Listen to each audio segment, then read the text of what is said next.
Good evening, everyone, and welcome to Deep Roots, New Branches. My name is Tony Gómez, and I'm your host for the series, which is a production of Early Music Seattle.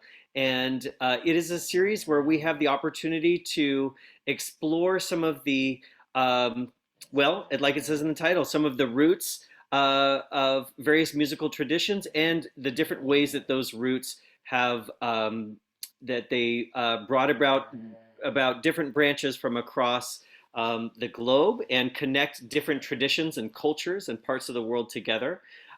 This is a production of Early Music Seattle, and we thank you for joining us and for supporting Early Music Seattle, whether you're tuning in from Western Washington or anywhere around the globe. We're so happy that you're here with us tonight. And we have some very special guests with us tonight as well. Also, I need to maybe apologize in advance. If you hear snoring, it is my pug, Boston Mix, Mabel, who's by my feet here, and she's just exceedingly loud, especially right when we seem to start the webinar. So welcome to Mabel. But principally, I want to welcome our special guests tonight, Ronnie Malley and Carlo Basile, who will be sharing with us or accompanying us, guiding us on a journey that will take us from Baghdad to Andalusia to Cordoba, and um, and then to many destinations beyond, as we retrace the story and the influences of Ziryab, a pivotal musician and cultural innovator across many different fields um, in the Middle Ages and specifically in the Muslim era in Spain. Um, Welcome, Ronnie and Carlo. Thank you so much for being here. Thank you, Tony. It's so great to be here. I'm so happy to. Gracias, shukran. Appreciate you. I will try to keep my snoring down as well too. Okay, yeah. Can you hear her? Can you hear? A little bit. It's It's okay. fine, It's good. Okay, My dog does the same thing. she'll be yeah. joining the chorus in just a Yeah. moment. So, So I have to share too that she has actually participated in many webinars. One time with Leela Downs, who was in Oaxaca.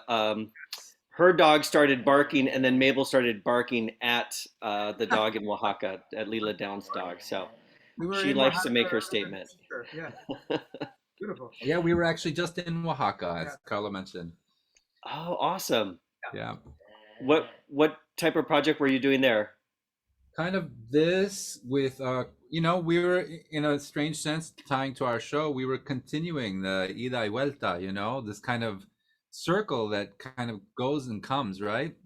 Hmm. And the group some members of the group Sones de Mexico were guest artists with us with our larger group called Surabhi, and Hmm. we explore Andalusian music, Indian music, Middle Eastern music, and we had some son jarocho. We had some nice mashup of the Hmm. Arabic. One of the pieces that we're playing today Yes, with a son jarocho piece. Yeah, really yeah. nice. So you actually hear a little bit of that taste towards the end of this, just to show how all of this kind of fits together. Excellent. Well, you are definitely speaking my language. As you know, that is an interest of mine in terms of looking at the connections between the Mediterranean and Mexico specifically in the Americas. So I can't wait to hear it. Speaking of not being able to wait to hear music, could I invite you to start us off with some music before we get into our conversation? Sure, of course, of course. So this is a piece that I kind of there are some words that I found that Ziryab supposedly spoke to Harun al-Rashid. Harun al-Rashid was the 8th century Khalifa, the Caliph, that was in Baghdad, Iraq at the time, where Ziryab was actually from. And Harun al-Rashid is known very well. If you've ever read the Arabian Nights, he's that mythical figure. Well, he was a real life person. And when Ziryab was invited to join his court, he went up to him and said, "Oh, Khalifa, I have these words for you." And so I set these words to a piece of music that's also a mawashah, which is from the Andalusian tradition. And so Ziryab said, "Ya أيها الملك الميمون يا طائره هارون راح إليك الناس وابتكروا يا أيها الملك الميمون," which means, "Oh, righteous king, uh, people have come to you and they've left innovative and inspired. And so this is a little bit of that with موشح.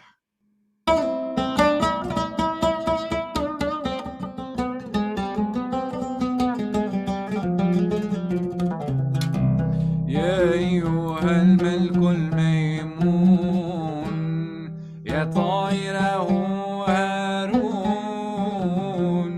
راح إليك الناس وابتكروا يا أيها الملك الميمون.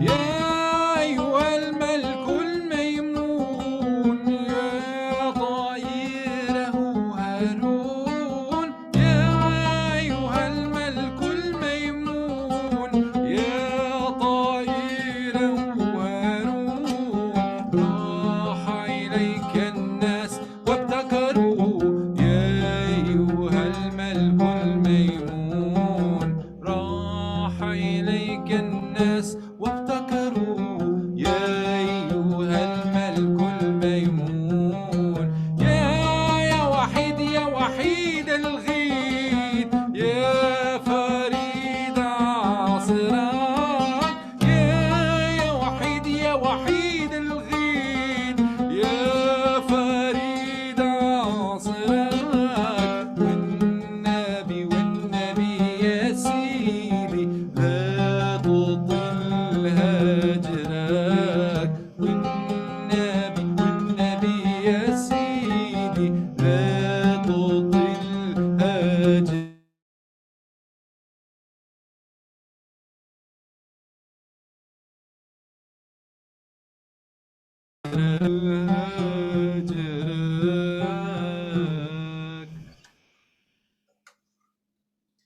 Bravo.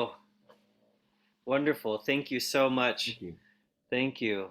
And also, I'm just looking at a comment from one of our viewers, and a reminder to everyone that we will adjust our view during the program, but you can also adjust your own view in the upper right corner if you're using Zoom, so that you can use a speaker view, so that you can see our featured guests a little better.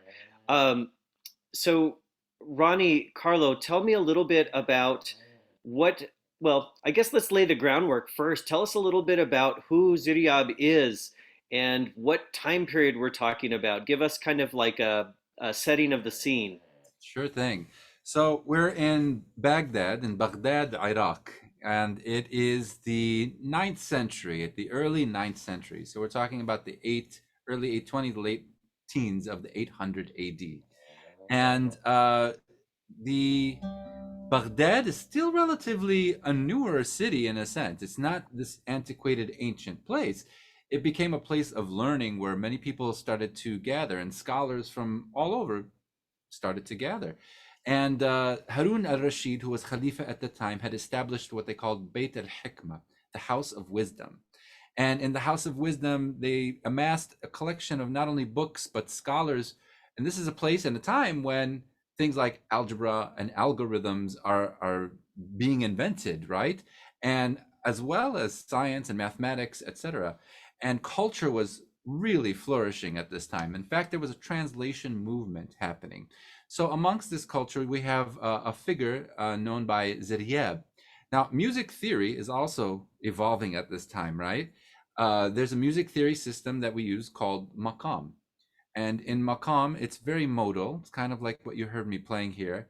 And so Ziryab's teacher is Haq al-Mawsili. He was actually the head musician in the court at the time. And his father actually set forth some of these theories in the music.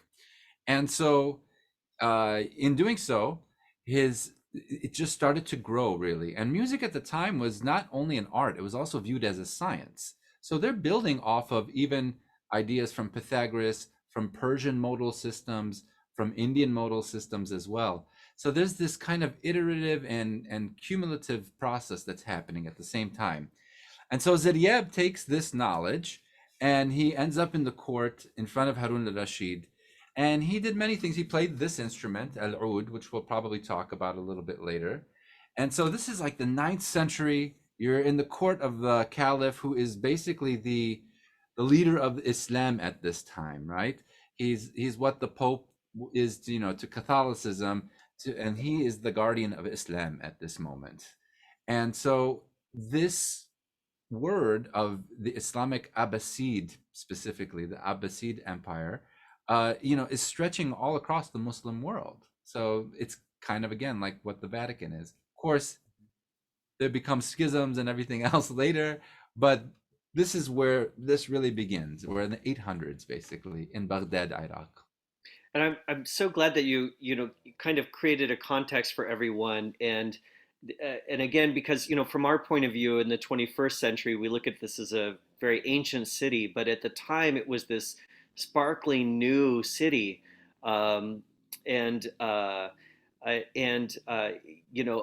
was the seat to this this newly emerged dynasty, and I also really appreciate what you shared about the role of the House of Wisdom and this idea of this collection of scholars that what I think Western audiences sometimes struggle to understand is that at this time in what we would call the Middle Ages, where Europe was experiencing these little pockets of isolation, the Muslim world was so broad, so expansive, and connected cultures, really, from different corners of Asia, of course, to Western Africa and Western Europe, and all this exchange of knowledge, as you mentioned, the power of translation and all the texts, the Greek texts, Greek and Roman texts that were traded to Baghdad, from the Byzantine Empire and translated in Baghdad, and all the commentaries that were written, and the way that music was very much part of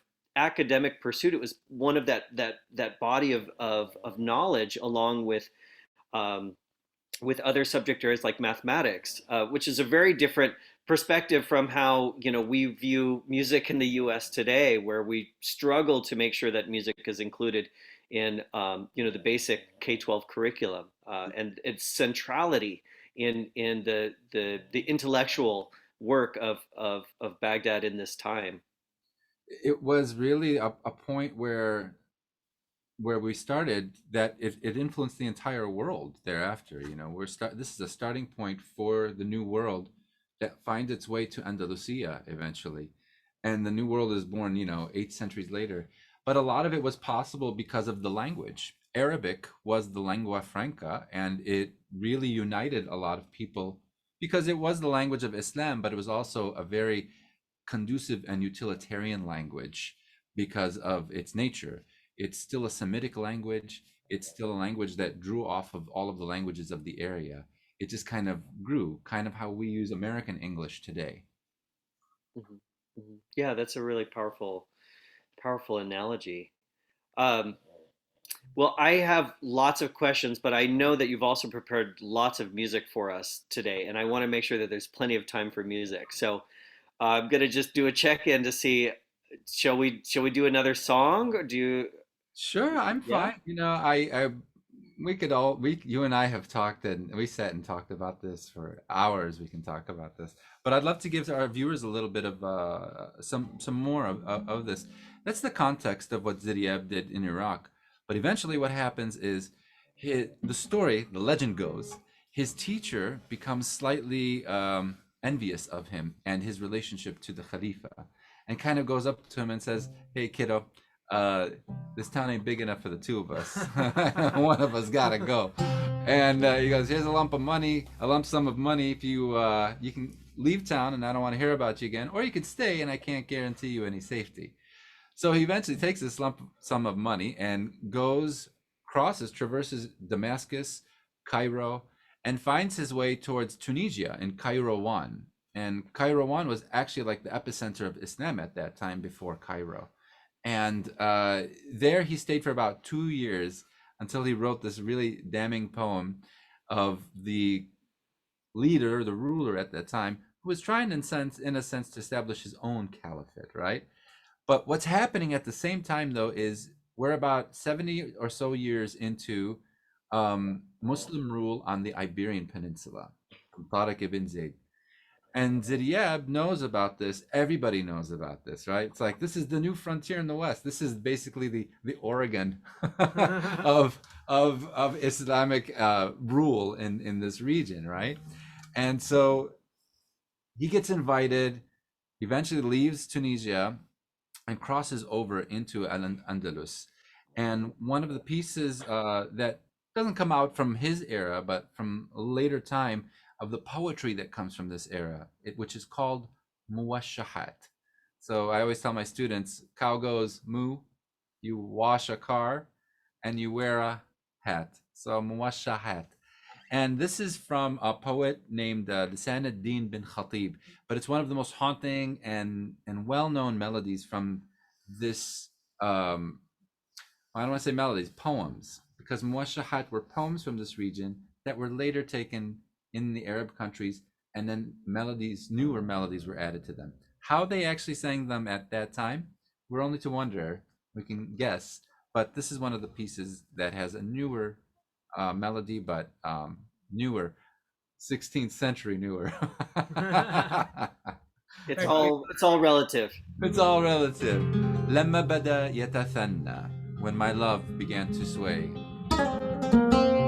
When my love began to sway, her beauty infatuated me, and in a fleeting moment I am held captive in love, despite my heart's agony.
Excellent. Thank you. So, oh, I'm so glad you did that song. One of my absolute favorite songs from this repertoire. And if we didn't have the lag on Zoom, I would have pulled the bandir off my wall and started playing along with you. That would have been The Zoom lag. the Zoom lag. That's the thing. Yeah, yeah, All right. and yeah. Absolutely. Yeah. So tell us a little bit. You hinted that the text is from this era of Ziryab, and then the musical setting that you're doing you mentioned is 16th century. Well, the music, see, the text, this particular text was just a little later after Ziryab, because what happens in Andalusia in 711, Muslim rule really kind of begins there. But it goes well into, well, the pinnacle year, 1492, to some extent. And what happens is Ziryab comes maybe about a century later. I mean, we're talking about, that period in the history of a new territory, kind of like, imagine America in the 1800s or so, right? We're on the precipice of this industrial and cultural revolution, right? And that's really what's happening there too, only it's in like 822 AD. So we're talking about 12, almost 1200 years ago. And well, almost really literally almost 1200 years Yeah. ago, right? Give a year, give or uh, take a year. Pretty interesting. And so one of the things that Iyab does is he takes an instrument like this with him, right? So he arrives there. Initially, he's invited by Amir Abdul Rahman the first, but he passes. And so he feels like, oh, my invitation must now be rescinded. But no, in fact, he's called upon by the son, Amir Abdul Rahman the second, to say, you should still come. We're just getting started here. And all of this is happening in Cordoba. So Cordoba is now this bustling city, this place that shall become a capital, really, right? And so he gets there and he has this instrument with him. He's got this knowledge that he's collected over the past few years from Baghdad, from Cairo, from Kairouan, Damascus. And he goes in and basically he's appointed minister of culture. Now, what's really interesting is there's this wonderful book that I gained a lot of information from called النفح والطيب في الأندلس الرطيب. So basically the memories or the things of Andalusia that we have. And this is written by a historian in Algeria around the 16th century. And he takes a collection of all of these writings that happened during this time and really documents a great deal of Ziryab's history there. And many scholars even to this day still kind of go to that particular book. And so Al-Mushahat, no, actually Al-Mushahat are not in 10-4. And as a matter of fact, you'll hear one in just a moment that's in 6. No, I did yeah, see. no, that's great. I was gonna say we had this question about whether it's always in the semi rhythm, and so thank you for anticipating that. I wasn't sure if you could see the Yeah, chat from. veterans on Zoom now. Yeah, Hey, exactly. speaking of which, happy Veterans Day to everybody who celebrates tomorrow, or everyone who is a veteran, shall I say. Uh, I've got many in my family and just wanted to throw that out there because we just said the word. And so, yes, Muashahat was a poetic style. That's actually what I was leading to is Ziryab opened a school of music there. And rather than just be for the elite, he opens a school of music for men, women, and just the regular common folk. And this culture starts to develop there that's beyond just aristocratic, right? Everybody's contributing to this new place. So he brought with him from these places al-oud. So if we say even the word al-oud, it eventually became the European lute. Al-oud, a lute.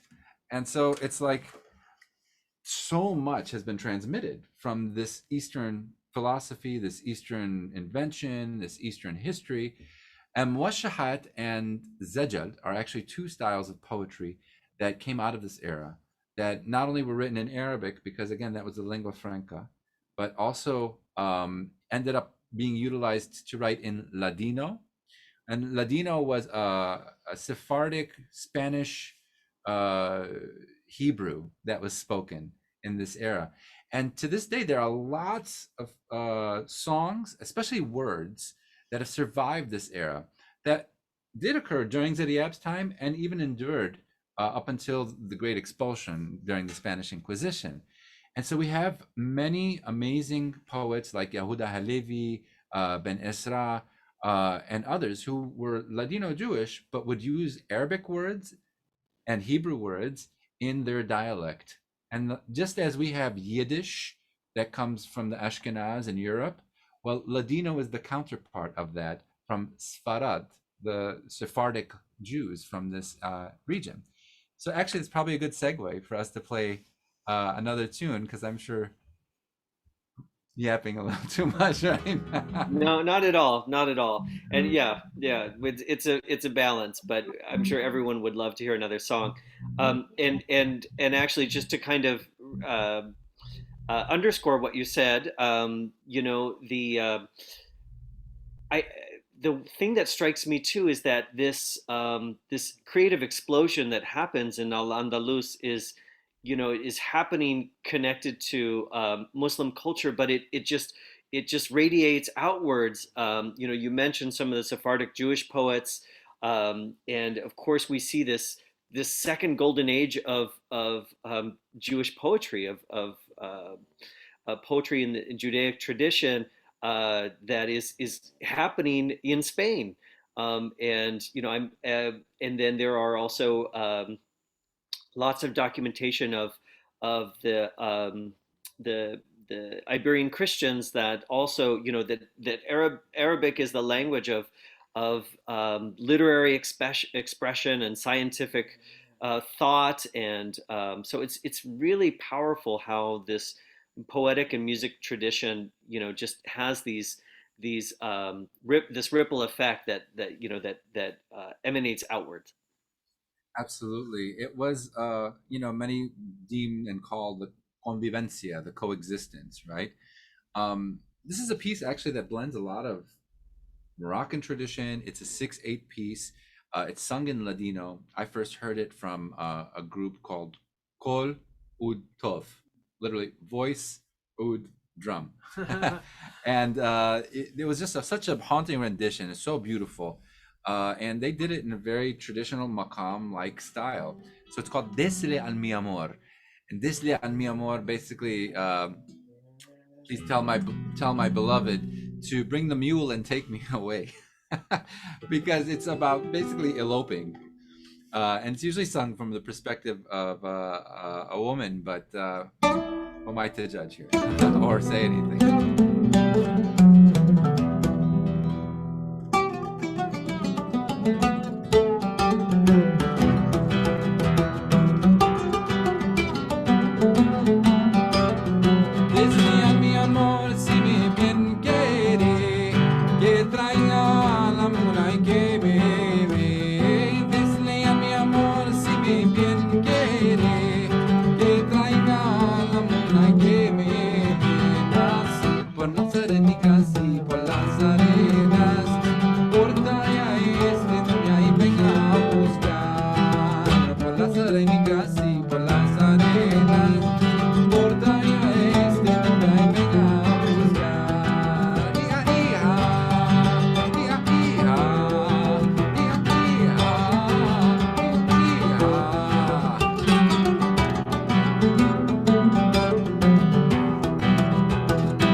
fantastic. Oh, I wish we were in the same room.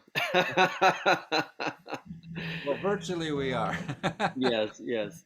Um, so just wonderful. I'm just also thinking about how, again, all these languages and cultures are mixing. We have a comment from Joyce that says, "What a marvelous presentation! You are bringing alive la convivencia." Thank you. And I can't, like you, I'm very much about sharing this message, and can't seem to share enough this idea of how beautiful it is when different cultures are able to lean into each other. And of course, we don't want to paint an overly rosy picture of what this era looked like, and there were definitely dark chapters, from many different angles, but also just really gorgeous in so many ways. You mentioned both. You mentioned the two poetry traditions, and I have read from Maria Rosa Menocal, who wrote Ornament of the World and a couple other books about how, in some ways, it was just so unique to this time and place because would have these classical Arabic elements, but then also these very kind of popular cultural elements and kind of proto Castilian, proto Spanish that would be in certain refrains and things, and uh, and I think it's a powerful message for us, particularly here in the United States in the 21st century, where demographically we're experiencing this beautiful transformation. Well, beautiful through my eyes, although a lot of people sometimes feel threatened by it. But to stop for a moment and see what is possible when there is the dialogue between different cultures, whether it's through music, poetry, or other areas of learning. Absolutely. I know Carlo can speak to that, especially because, we have a group called Surabi, and that's our entire premise is dialogue through music. Well, I mean, I think there's provincialism everywhere, Hmm. and I think that's the thing that we try to smooth out, right? If we can. I mean, it's a touchy subject to some degree because you've everybody has people in their family, and and so you try to I don't know, like the honey is better sometimes to do it with honey, right? Than For to, sure. and so I think that's what our music is about. And maybe sometimes when we were in Cordoba together playing in a place where I had studied flamenco, and it was great to go back there with some different context and some different history. And here we are playing steps away from the mosque in Cordoba Yeah. in a university and playing our music and showing all the different sides of the history there, and so it might start out with just some young kid from Chicago going to Spain to study flamenco, but then it turns out to be there's way more depth to this. And so that's what our group is about. And working with Ronnie, obviously it fits into everything we're talking about right here, and so if we can bring this to places where maybe like in the Midwest, we're going to go downstate Illinois, if we could bring it to places and just do what we do. We don't have to make a big statement. Literally, we could just do it with the music. And when they see everybody together on the stage from India, from parts of the Middle East, or from Spain or Mexico, and we're all up there, that kind of says it. We don't have to do too much. It's, anywhere that Arabic was spoken and, or Spanish is spoken, there's already an immediate connection. We're just really revealing what's already there. It's not that this is something that's archaic and hidden away.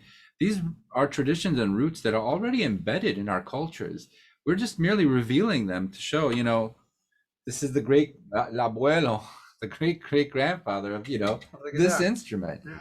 And, this instrument now is a world renowned instrument, but all of it took all of us to really push that forward. Yeah, yeah. Well, and I think it's powerful, and it's around us in so many ways, and we don't always realize it. Whether it's in the design on a tile, or even certain words, like the word sugar and azúcar in Spanish, and then all the way back to the Arabic, right? Mhm. Um, and so yeah, it's around us in so many ways. There's a couple of questions and comments I want to make sure that we acknowledge. Yes. Ka is asking about the language of the last song you did. Ladino, yes. Yes. Yeah. And then we have another comment from Darwish about the Sometimes Moroccan and North African traditions of dress, song, and poetry referred to as Andalusian, and the traditions of Andalusia, as we are referencing here, seems to be different in terms of song, dance, poetry. Would you agree? Is this something you have noticed? Can you expound on it a bit? Well, in towards the later part of Islamic rule, which ended in Granada about the 15th century, a lot of traditions musically had left Andalusia, or under the Spanish Inquisition. Either you converted or you got it. So many people, including Sephardic Jews and many of the Muslims who lived there, and Eastern Christians as well, moved to places like North Africa, Cairo, Turkey. In fact, Izmir absorbed a significant portion of Sephardic Jews who lived under Ottoman reign later, under other Islamic rule. And so the traditions that came back survived, and they survived relatively more or less orally among the people who were Andalusians that became refugees in essence, back to the place of their origin and their ancestors. So the traditions that remained there then cultivated. For example, in Tétouan in Morocco, that's one of these cities in northern Morocco that the second language is not French, it's Spanish. And Spanish and Arabic are the languages spoken there, but it houses a tremendous Andalusian tradition that comes from there. And then many subgenres of Andalusian musical tradition that came out of that. Al-Ala, Malhoun, Gharnati, which is Grenadian, music, if you will, and many other traditions. But then you go to Tunisia and to Algeria, you have Malouf and you have Nuba. And these are still Andalusian traditions that are played to this very day. The poetry, though, is really what survived, because when you go to 17th and 18th century Syria, especially Aleppo and the musicians in Aleppo took a substantial body of this poetry and they turned it into the muwashshahat that we know today.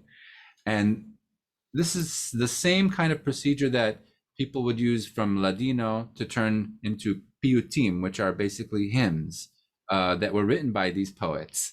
But as they went to different regions, whatever music was in that region, they would adopt this Andalusian poem to whatever music is performed in that region. So there are piyutim that are the same authors, but there's a tradition from Iran, from Iraq, from Morocco, from Syria, from Turkey, and even from the Ashkenazi tradition. That's in the Jewish sector. The Middle Eastern Arabic version, for example, Malouf, Nuba, North Africa, the Muwashshahat in Halab or Aleppo took on a different kind of flair that utilized maqam that was familiar, that musical theory, familiar to the people in that region. And some of the rhythms that remained are rhythms like Sama'i, which is that 10-8 rhythm that we played earlier. In fact, this is probably a good segue for that next song. Ballighu ya Qamaru. And this is actually a muwashshah from that region, from that era, from the poet. This is actually an anonymous poem. The music that was written for it, though, was the 20th century music from the Rahbani brothers who lived in Lebanon. And so they wrote it very much in the vein of a Lebanese type of melody that would be onto this 10-8 rhythm. So it's classical, modern classical Arabic music set to this muwashshah. Ballighu ya Qamaru is announce, O moon, and if you will, spread the news. For I am in pain, I will stay up all night, and even if it kills me, till I see you in the morning.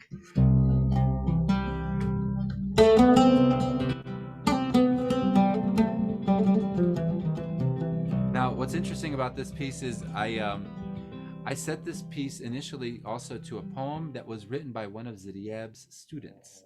and her name was Mut'a. And I found this poem just kind of tucked away in this book. I said, "This is fascinating," and it's almost like an ode to him, a love letter. She's, "Woe to the one who covers their love, for who can cover the light of day? For do I own my own heart? Once it became attached, it flew away. Woe to my wonder as I behold, did my heart ever belong to me, or was love merely my alias?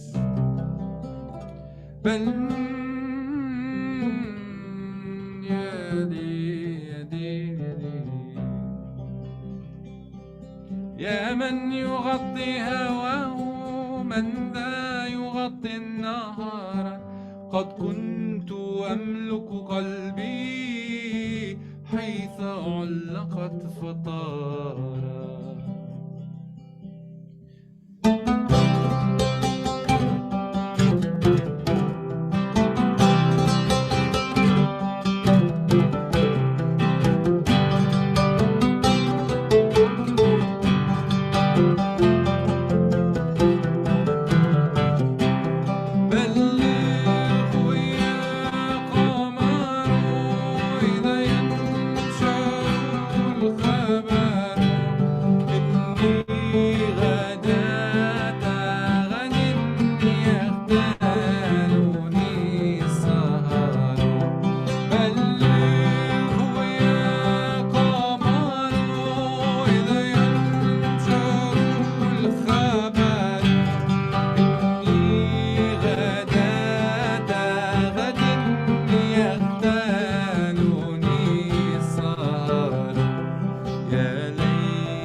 Bravo, bravo. The rendition we worked up. Yeah, beautiful, beautiful setting of the, and thank you for sharing the text of the poem with us as well. The, the, some of the sentiment of the poem. Um, we're getting lots of wonderful comments from folks how much they're enjoying this evening. So Oh, thank you good. so much. Yeah. Joyce has a question about if there's any music that survives from Andalusia that is specifically música morisca or music of the Muslim heritage population in the time, right before what Joyce references the rebellion in Alpujarra, um, but of these times of transition. You know, Joyce, I'm going to take your comment and I'm going to research the heck out of it because I love it. That's what we are in. We're in dialogue, we're in conversation.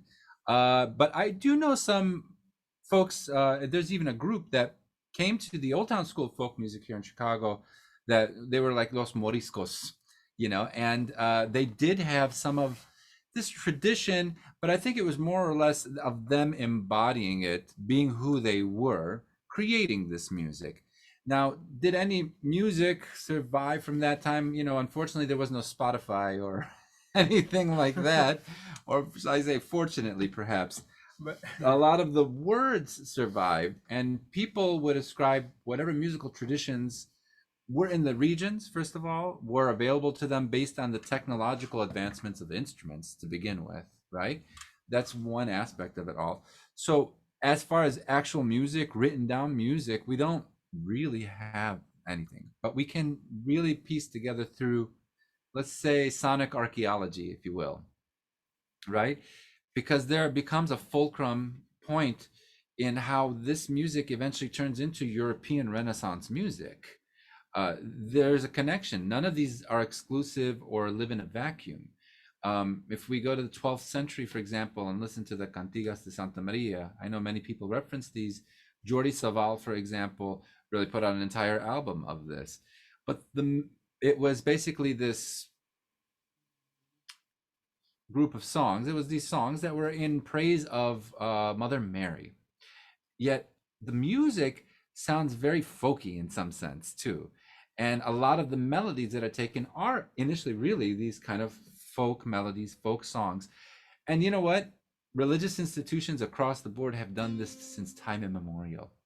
To this day, today, for example, we hear a lot of piyutim, these Jewish cultural traditional hymns, that are set to modern Egyptian songs or pop songs. But you know, the same could be said even of other religious music, for that matter. But you can tell by the modal quality of some of these, like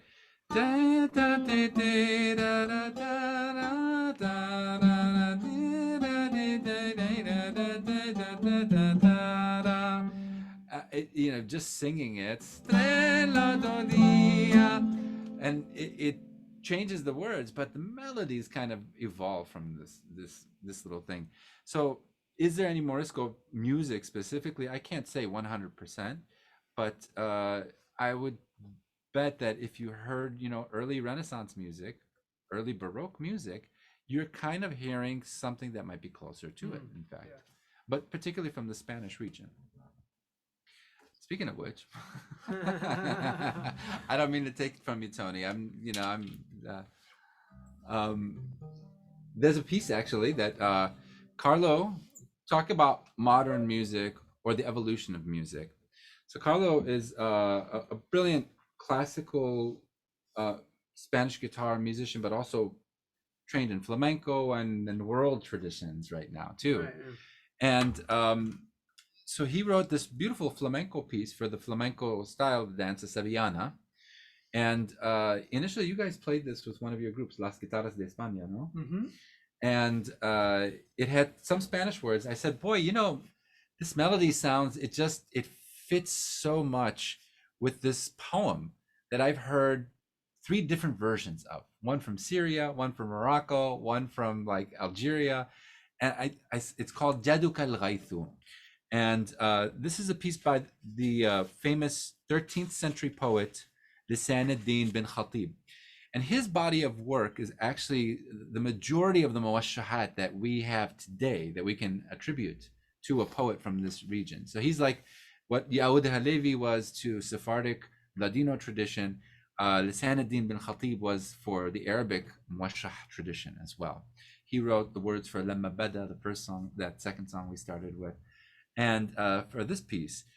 And in this piece, he writes of a longing for an Andalusia. So it's probably, things are spiraling a little out of control, right? You know, there have been schisms and from many sides. Factions are big, you know, power. It starts to corrupt everyone, right? You can only last so long. So we're about,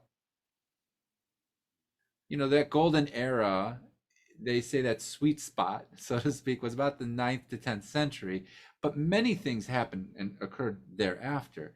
But that was like a golden little spot there. So after that, people would sense this longing for that nostalgic era, even to them, what was nostalgic, right? What we might fetishize, if you will, about the 20s here, right? Although I don't know how great the 20s were. um, maybe just a little before. And so this is a piece about Andalusia. May the time of generous rains fall with profound blessings. Oh, for our longing and our time in Andalusia. Was your arrival but a dream, or did you stealthily pass in reality? When sleep was sweetened, disturbed only by the morning like a guardian soldier. Vanishing stars take us with them, or perhaps 'tis the influence of the narcissus flower.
جدك الغيث إذا الغيث هما يا زمان الوصل في الأندلسية لم يكن وصلك إلا حلما في الكرى وخلسة المختلسية يا لا يا لا يا لا لا لا لا لا لا لا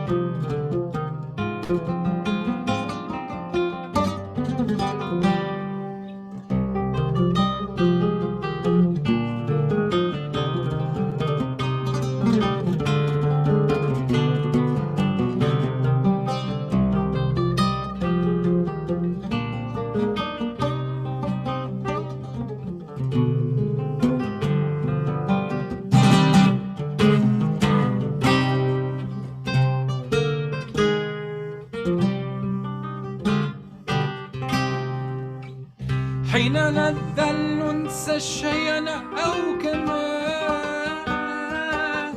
أثرت لنا عيون النرجسية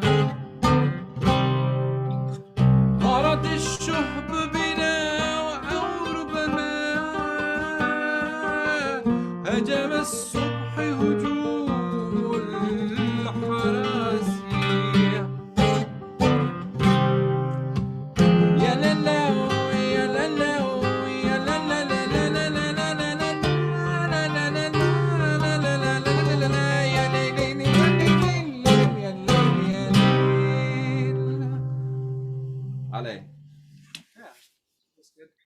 Beautiful, You know beautiful. what's interesting about that, now that I think of it, is when I originally composed that, a friend of mine who was born in Sevilla wrote some. He said, "What's the name of that piece?" Because I didn't have any lyrics for it at the time, and he said, "Oh, let me make a poem about Sevilla," and he made reference to a lot of the popular places in Sevilla, and of course, all of them would have a history back to the time that we're discussing here Right, too. yeah. So then you come along and you take it further back in history with your Just poem, a few hundred years back. a few from hundred there. years back, but the concept is there, right? It's like evoking these feelings of this another great city in Andalusia, Sevilla.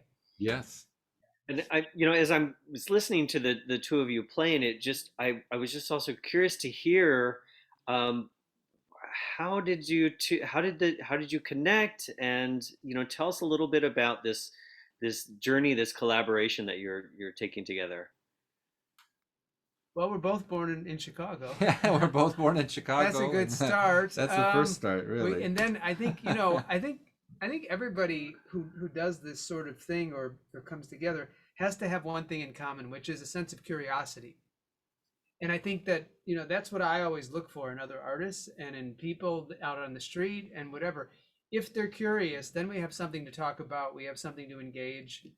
We have something in common too, just by the idea of talking about these things. So, for me, I had known about Ronnie. He had been in a number of productions. We're both in theater productions and whatnot.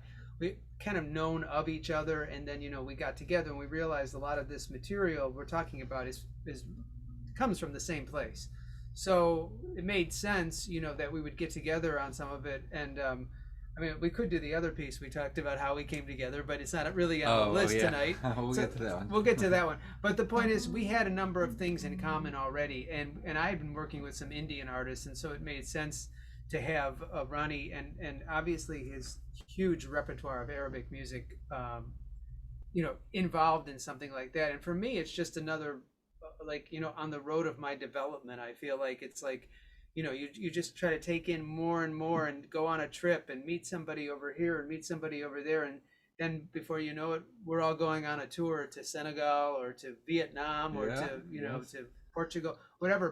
But these types of things, make the world a smaller place. But the funny thing is we both came from Chicago. So, there's that too.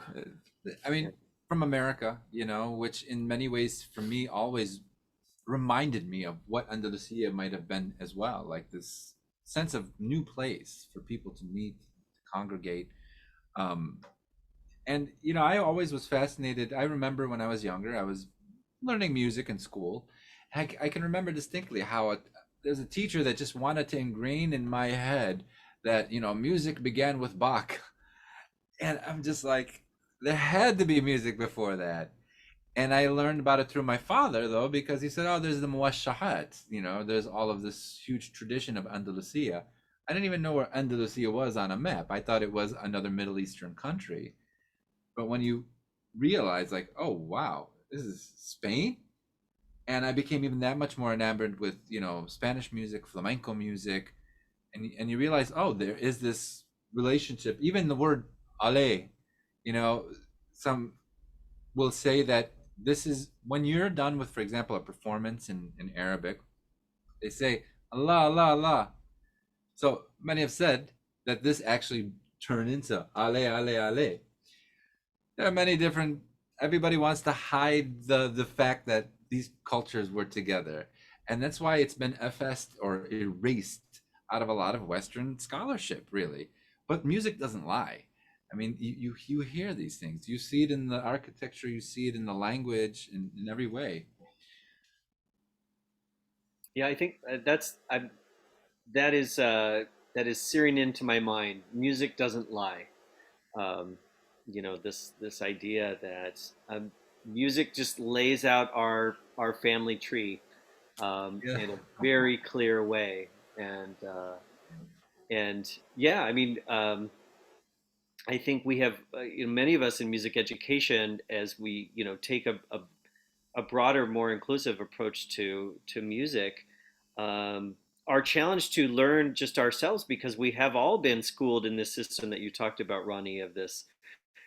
Many of us had this. Our traditional music schooling was, shaped by the Western canon, so to speak, and to understand how the Western canon is in relationship and uh, uh, undeniably entwined with other relationships, I think is so powerful. And especially, as we come back to the topic of Ziryab and this legacy of Andalusian music, um, and how it ripples out into Europe, but also how you shared how it kind of created, it had this new life, this second life in many different parts of the Muslim world, as you mentioned, that same kind of that seedbed of tradition is emanated in different ways in different corners of the globe. Indeed, it's funny how it's its own ida y vuelta. How they go into Iberian Peninsula, and then what comes out of there, it comes right back. It's kind of how the blues worked as well.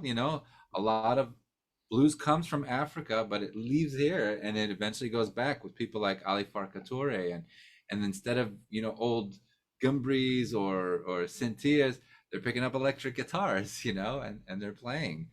So the language of music just evolves like any language, and just like any other language, we evolved from writing with pens and paper, to typing. Well, eventually these instruments evolve as well, but again, what we're trying to communicate essentially is still the same thing there. I don't know, I think one of the pieces that really embodied that was this piece that we said, oh, we got to do this mashup, and I learned this actually from a wonderful uh, musician. His name is Jalal Shakara, and he's part of the Shakara family that I had mentioned that lived in Tetuan. And he lives in Spain, in Granada. And his uncle is one of the folks in the 60s that revived this Arab Andalusian tradition and made it popular again. It wasn't like this old person's music, right?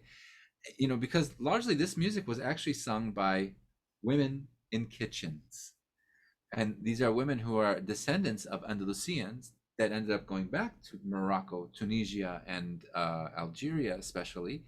And they preserved this tradition.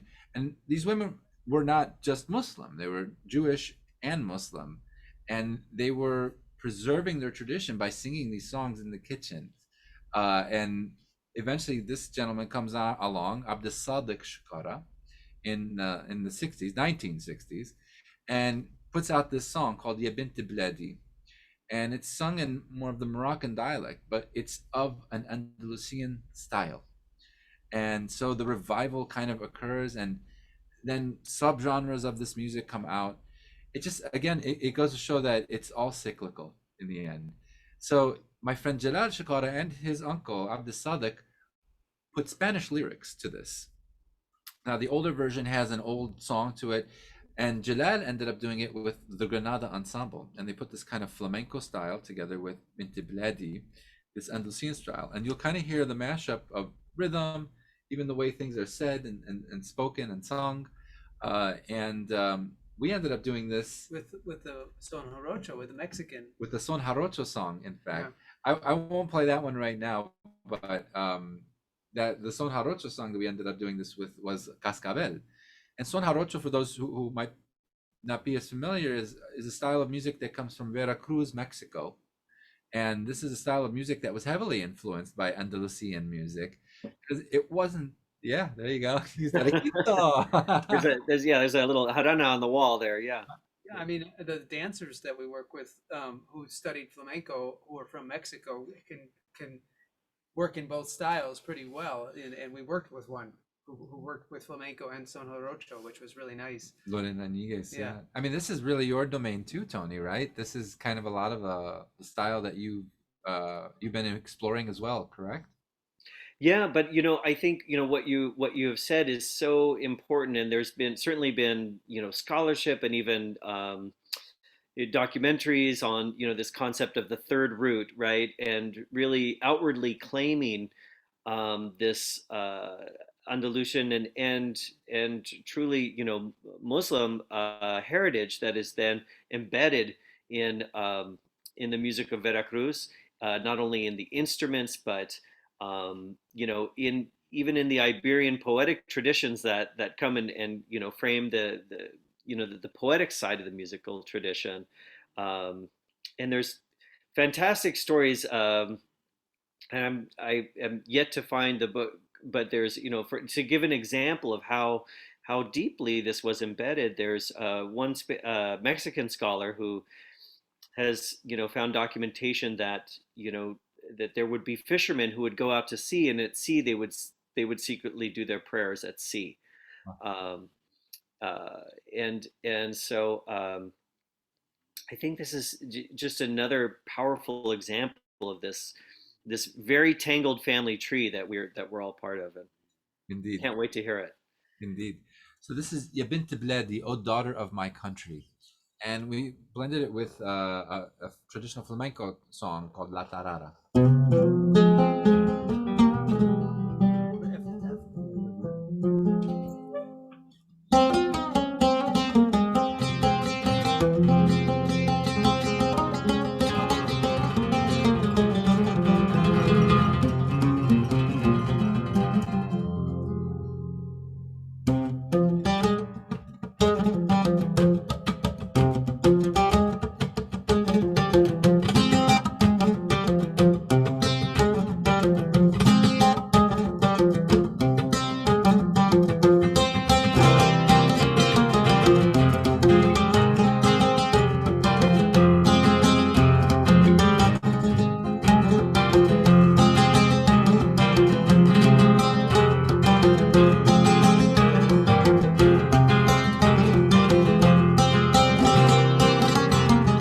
يا بنت بلادي سلموني عينيك، يا بنت بلادي سلموني عينيك، وزينني فيك قلبي جاي بغيك، وزينني فيك قلبي جاي بغيك. يا بنت بلادي يا بنت بلادي سلموني عينيك، يا بنت بلادي سلموني عينيك، وزينني فيك قلبي جاي بغيك، وزينني فيك قلبي جاي بغيك. يا بنت بلادي.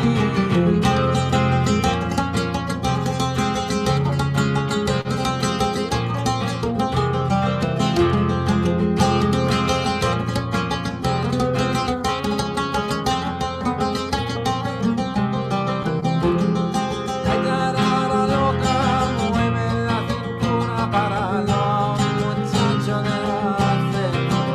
La tarara sin la tarara no, la tarara niña de mi corazón. La tarara sin la tarara no, la tarara niña de mi corazón. صغيرة ومزيانة قارية وفنانة، صغيرة ومزيانة وقارية وفنانة، بهيك حبيتها أنا. يا بنت بلادي يا بنت بلادي سلموني عينيك، يا بنت بلادي سلموني عينيك، وزينني فيك قلبي جاي بغيك، وزينني فيك قلبي جاي بغيك. يا بنت بلادي.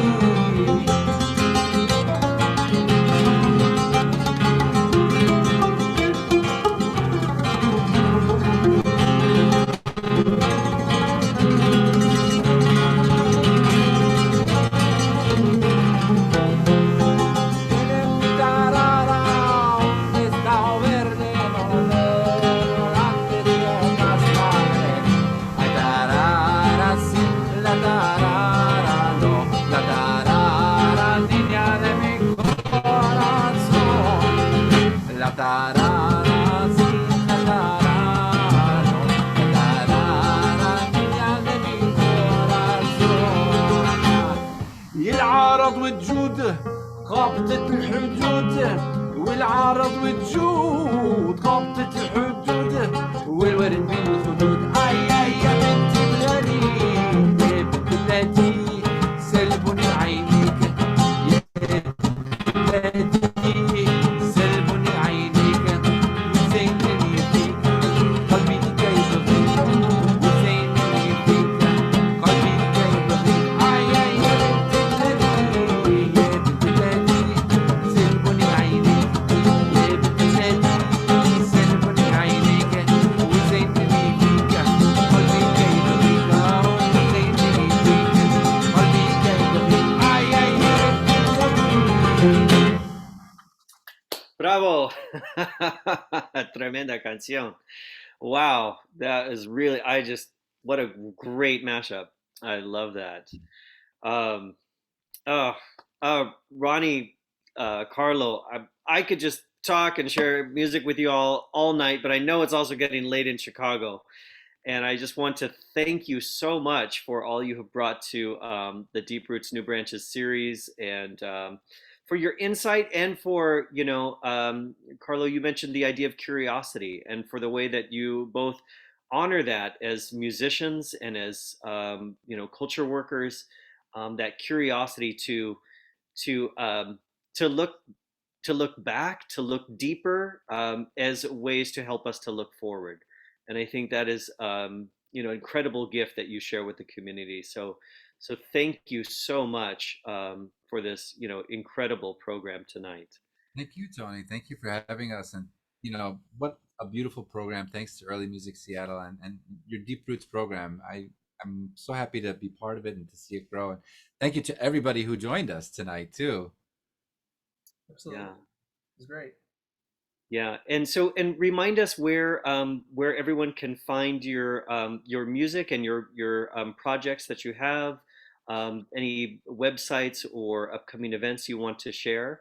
Sure. I mean, just look us up by name. You can find my name, Ronnie Malley, at ronniemalley.com. You can find Carlo Basile at Spanish Guitar. CarloBasileGuitar.com. Yeah. CarloBasileGuitar.com. I also have a company which you can find all of us and many of our groups under. You can look up Intercultural Music. But if you just write our names down, we'll pop up somewhere. The hope is that more people begin to talk about this music, this era, and find the connections that really bring us all together. Yeah, and I just really appreciate the way that that you really have just taken us, century hopping today, and your music does that as well, where it's, we feel the vitality of the music of its original tradition, but also it's living in your hands, in 21st century hands and 21st century voices, and it's just this conversation across time that I think is so beautiful. So thank you again, and we look forward to the next time that we'll be able to get together for music and conversation. I'll go ahead and put that one thing somebody had, I think, mentioned, to put it in the website. Yes. And if you just go to this site here, you'll find all of our groups and stuff that we do. Great. And I'm gonna make sure that goes to all. Oh yes. Yeah. There's so many ins and outs to the Zoom world. Yeah. The new meta world. Oh my God. You know what? I'll take a tree over all of this. Yeah. It's why I still play an acoustic instrument. Yeah, it grounds us. It grounds us. It reminds us that we're part of something bigger, and a conversation that has been going much, much longer than the binary bytes that have been going back and forth over the past few decades. So lots of great conversation, lots of thank yous, a recommendation to reach out to Annegret Oem at University of Washington, professor in Germanistics and specializing in medieval history, emphasis on Yiddish history. It would be, and you mentioned tonight, Ronnie, this idea that a lot of the ideas would move not only through the Sephardic corners of Judaism, but also crossing over to the Yiddish Ashkenaz corners as well. So good luck to both of you on your continued explorations and the curiosity that fuels you. Thank you, everyone, for joining us for Deep Roots New Branches, a production of Early Music Seattle. Do make sure that you go over to earlymusicseattle.org and sign up for the newsletter so that you're patient. And of course, you can also see all past episodes of Deep Roots New Branches there. Carlo, Ronnie, thank you. Gracias, shukran. Thank you so much for being with us. Thank you so much. Thanks for having us, Tony. Good night, everyone. Good night.